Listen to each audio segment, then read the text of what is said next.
I feel bad for you Giants fans out there. Y'all have been the butt of the joke. Y'all have taken the brunt end of the stick, and I would advise you to stop watching football this year.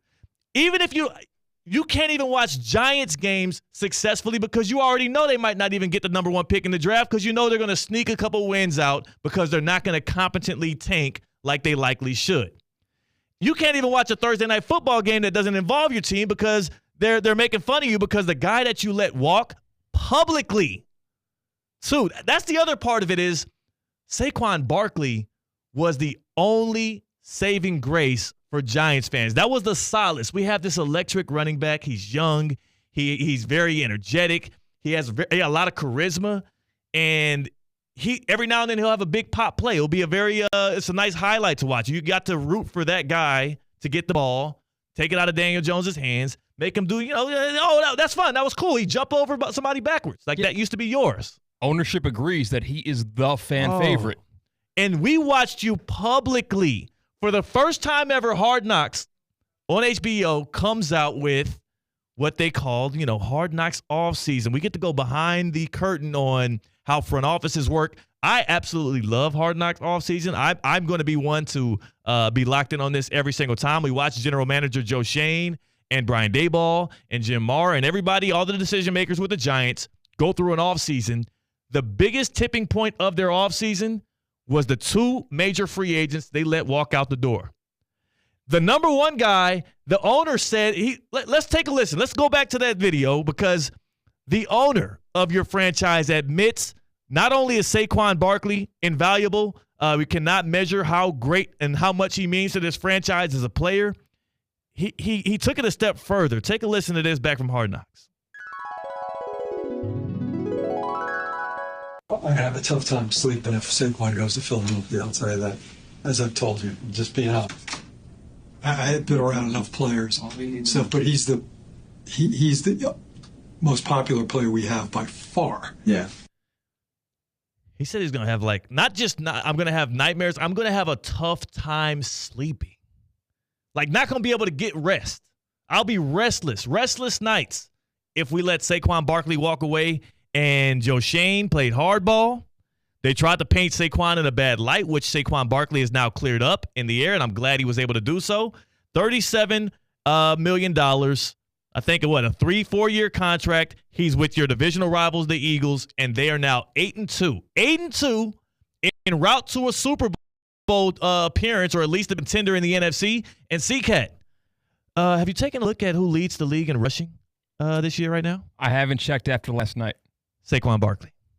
Damn right. Saquon Barkley with over 1,100 yards on the ground leads the NFL in rushing yards. So ahead of Derrick Henry, that might change this weekend as the Ravens play the Steelers on Sunday at 1. We'll see. What we know right now, Saquon Barkley through 10 games with the Eagles, he leads the league in rushing yards. But then I got curious because remember, C-Cat, I said there were 2 free agents the Giants let walk this season that were, highlights of their organization.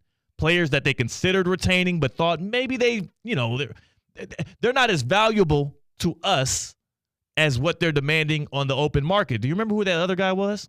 I do not. Safety, Xavier McKinney. And people don't think about safeties that often these days, and nor should you. I'm not saying that you should be locked in on what's going on with Xavier McKinney. But then I went to NFL.com. Click this little cool button they have. It says stats, NFL.com stats. Boom, hit that. Individual leaders. And I literally wasn't even trying to pile on the Giants at this point. I was looking for the rushing yards leaders. And I said, oh, that's really neat. Saquon Barkley leads the league in rushing. Well, he's had an extra game. Then I looked over at the defensive leaders for interceptions. C-Cat, do you want to know who the leader in interceptions right now as we stand in Week 11 of the NFL is today? Throwing up the X for Xavier McKinney. Xavier McKinney leads the league in interceptions with 6. He's tied with a couple other guys, but he leads the league in interceptions with 6. In fact, Xavier McKinney, who the Giants decided we don't need to pay him this year.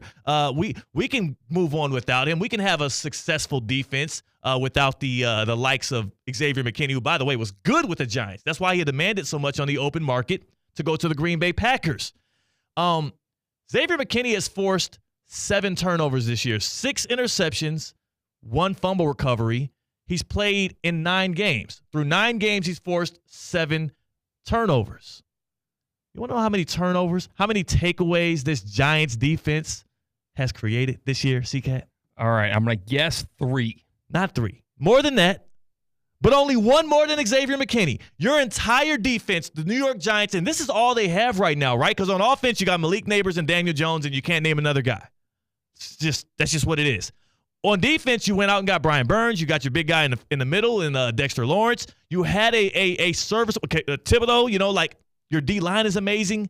That should create opportunities for takeaways because you're rushing quarterbacks. You're getting sack fumbles. You're putting more pressure on the quarterbacks to get the ball out, and maybe your ball hawks can get to it. The Giants have created 8 takeaways this year. Xavier McKinney, who you let walk out the door for nothing, has created 7 on his own for, again, a contending Green Bay Packers team. And if you're a Giants fan and you have to watch that happen for the Packers, watch that happen with Saquon Barkley for the Eagles, and then your saving grace on a Sunday is you get to roll out of bed early in the morning. Oh, this is nice, C-Cat. The Giants are playing in Germany. The NFL thought enough of us to send us to show their marketable product in Germany. It was Germany, right? Am I tripping? Yeah, Munich. Munich, yeah. And our gift as Giants fans, we get to go to Germany. We don't have to play the big bad Falcons or even the Jaguars. We get to play the Carolina Panthers. I'm waking up early for this one. I'm going to set my alarm clock early for this one because I get to watch us finally play a team that we're better than. We took one of their best players last year in Brian Burns. Revenge game. Bryce Young has been a shell of himself. He can't figure things out. Like, this is perfect. If you're a Giants fan, that was a perfect way to wake up on week 10. They lost that game, 20-17. Bryce Young had a bounce back game. People were like, oh, those are the flashes we expected from the number 1 overall pick from a year ago. It must suck to be a Giants fan. And I don't even think about Giants fans often, but that has been the most miserable fan base in football, maybe in sports this year. Imagine being a crossover Giants and Yankees fan right now, too. Like, you get to the World Series, you lose that, you turn to football, and they're letting you down. No, you can't compare the two. I'm not saying that I'm not correlating the two. Obviously, the Giants have been way worse. Not trying to pile on any Yankees. I'm just saying they're getting it from both ends. Exactly. You're good enough to hope you win a championship and not, and then you are not even given a glimmer of hope. No. Both types of pain. It's just like you have nothing to look forward to. You're nothing. There's 0 things. And I was talking to somebody, one of my good friends here. Well, not good friends. I don't want to overstate it, but Andy Cagnetta with Transworld Business Advisors. We do some stuff with him. He was talking about how college football isn't that big in the Northeast because historically there haven't been any powers out there, so they lean heavier on pro football. Because I asked him the question, which one can you not live without, NFL or college football? He said it's got to be the NFL because historically, being a New Yorker, like that's what we have. Syracuse isn't, making waves. Boston College, maybe. Penn State's the closest thing you got. Like Rutgers. Rutgers ain't doing nothing. So likely if you're a Giants fan and you're from that area, like maybe you're a Penn State fan. Maybe you're looking forward to that, but then again, you as a Penn State alumnus and as a fan of Penn State, you're like the Nittany Lions ain't gonna give you no hope down the stretch. This is ugly. You said it. You said it. Overstretching a little bit here. One thing I do want to poke a hole in, it's not like Saquon Barkley was separating the Giants from a playoff berth. I don't think if they re-sign him, the Giants are in a much better position than they are. Yeah. Sure, the jersey sales would still come on the checkbook. Yeah. But the Eagles were a elite running back away from taking their good team and making it a great team. I think the Giants are an elite running back away from taking their league worst team and making it a disappointing team. That's true, too. So let's just say this. Let's say they did retain Saquon Barkley. They did retain Xavier McKinney. They're likely a 4-win team instead of a 2-win team right now. And maybe that tricks you into having another year where you have to maybe lean into Daniel Jones again, or maybe you don't make the requisite changes next season because you were too good. You get too high of a draft pick, right? It's almost like an ass backwards situation where it's like, well, we can't waste Saquon's prime years. Don't you normally hear that about a quarterback you got to build around?